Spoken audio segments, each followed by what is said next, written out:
Hi అండి. Eggs, cauliflower, అరటికాయ curry చేసేస్తున్నాను. చాలామంది అడుగుతూ ఉంటారు, ఇంత తొందరగా అసలు వంట ఎలా చేస్తే టేస్ట్ బాగానే ఉన్నాయి, మేము ట్రై చేసామని.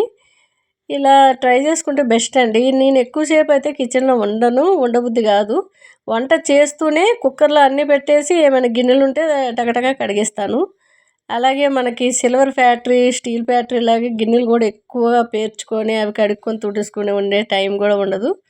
త్వరగా చేసేసి ఎక్కువ టైం నిల్చునే వాళ్ళకి కాళ్ళు నరాలు అనేటివి ఉబ్బిపోయి బ్లడ్ ఆగిపోతూ ఉంటుంది చాలామందికి. అలాంటి వాళ్ళు ఎక్కువ టైం నిల్చోపోవడమే మంచిది. మాకు అలాంటి ప్రాబ్లమ్స్ లేవు. ఫ్యూచర్లో రాకుండా కాపాడుకోవాలంటే త్వరగా వంట ముగించుకొని బయటపడడం మంచిది. కిచెన్లో ఎక్కువ టైము ఎవరైనా ఉంటారేమో కానీ నాకు ఉండబుద్ధి కాదండి.